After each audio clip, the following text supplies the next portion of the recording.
Today we're gonna be talking about Eden Logistics, a company you can find here on the YouTube channel of the Harmacists. On there, a bunch of YouTubers, including me, are participating in an Arknights-inspired Dungeons & Dragons campaign. Some seriously epic stuff, link in the description and in the pinned comment. Go check it out. Ah yes, Eden Logistics, a mysterious company located in Korinia, a big mobile city in Minos. Until a few days ago it had exactly 2 employees, but ever since our heroes arrived, things have gotten a little bit more complicated. The video is titled The Love Triangles of Eden Logistics, but we will talk about character relations in general.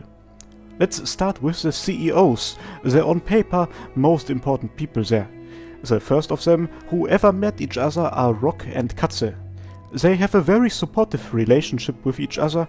Rock, for example, gives Katsu a lot of relationship advice. Katsu supports Rock in a lot of the decisions he makes and in the stances he takes. The relation between Rock and Halbert is a very special one. Apparently, Rock thinks that Halbert is Gaviel, and because of that, he addresses him as the Great Chief and supports most of the narrow-minded stuff he says. Halbert has a positive view of Rock and Kalkaidra, the boys, those two being amongst the only people he actually addresses by their code names instead of using a random nickname based on their appearance.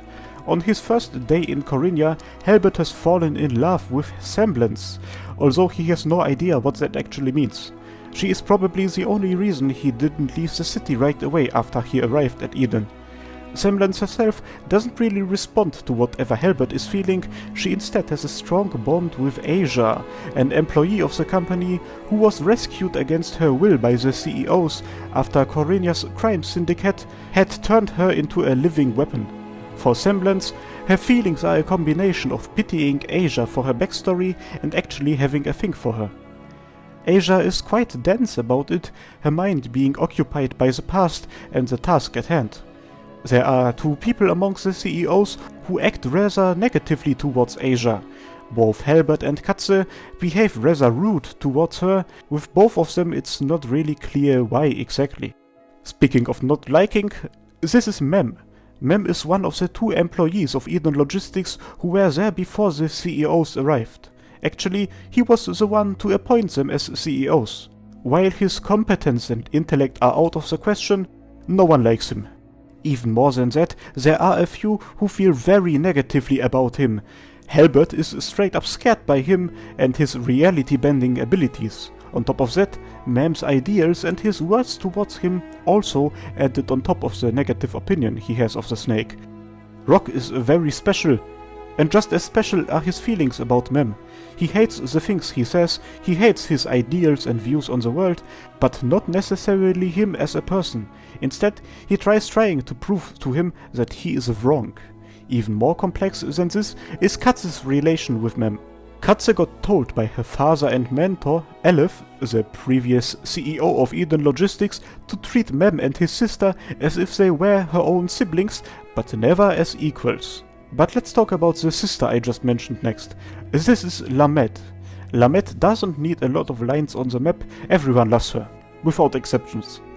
The most important connection she has to anyone is with Mem. He is her brother and seems to rule over her. She can often be seen doing difficult physical work while close to him, and he talks very poorly of her.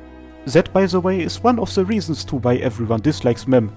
Other than that, Lamet mostly keeps to herself, being scared by anyone and anything, and also because apparently she was told that she is not allowed to interact with the CEOs too much. And as I said, those 2 are basically Katsu's siblings. As Mem handles the business side of things for Eden Logistics, this also includes negotiating the contracts they have with new employees. One of those is Spike, a mercenary who shot both Rock and Halbert and then was asked to join. He is accompanied by Fawn, a Kiwi with a menacing aura, and Beth, a sniper rifle which he apparently can use. Since he is a Sigma back-chasing mercenary, the only real relation he has to anyone there is Mem. Another employee who just recently joined the company and has negotiated her contract with Mem is Dr. Amanda, a chicken doctor who was used by the gang Eden Logistics is opposing. She really likes seeds. But let's continue talking about families. This is Pebble, Rock's adoptive son. When the CEOs were fighting an eldritch abomination called Project Silver, Rock decided that it was a good idea to bite into it and rip a piece of flesh out of it. That piece of flesh inside of his mouth turned into a parasite that would have turned into its own interpretation of Rock if given enough time. Sadly, it's dead though. But hey, maybe one day it will return. Another family could be found in the clinic Dr. Amanda used to work in. Lorenza and Dee, an older sister and a younger brother. Since both are based on anglerfish, the hierarchy between them was pretty clear until recently. When both were nurses working for Dr. Amanda, Dee was the one taking orders. However, once the doctor left, Dee was appointed as the head of the clinic, which means that he technically stands over her, but we don't know what that looks like in reality. Lorenza actually has an interesting relation with Halbert. To quote a wise man, crushing is a strong word, but there definitely is something there. Let's leave it at that and instead move on to a relationship a little bit stronger. While encountering a group of criminals, the CEOs rescued a feline with the codename Flamestreak, who works for a group called the Scrap Boys. During that time, she kinda must have taken an interest in Rock. She even gave him her phone number, although he of course has no idea what that weird combination of numbers means. There is another relationship even stronger than that. Kel is heavily into alcohol. But there is one relation between characters missing, which definitely is the by far strongest one. Katsu is absolutely crazily yandere-like in love with a criminal named Jeff. By sheer chance encounter they met, and basically everything Katsu has done ever since revolved around getting closer to him. Jeff doesn't really seem to be happy about the situation he's been put in, but it seems like he has developed some sort of Stockholm syndrome, because he doesn't actively try to stop Katsu's advances. Instead, he even makes moves towards her, which among other things resulted in a very sloppy make-out session together with her. And that being said, we have covered all the characters which at the moment have enough depth to be put on here. Of course, we can't discuss every single detail on here, but this definitely should be enough if you want to get a general overview of the current main cast of the campaign. Let's put some color in the background to make it look nicer. Oh, it seems like this network map turned out to resemble a phallus-shaped body part, a very small one at that. But hey, it's not about the size, it's about the technique. And now that we have achieved peak comedy level, make sure to go and subscribe to the Harmacists. We are live every Sunday, 2 hours after the daily reset of Arknights Global. See you there!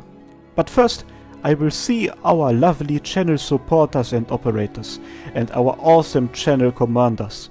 Azriel, Big Bob, Chris, LWKY, Mikhail Davidov, Written and Zephyrinix. You guys are awesome, and I'm sorry that I have been gone for so long. Thank you everyone for being here, and I hope I will see you next time. Cheers!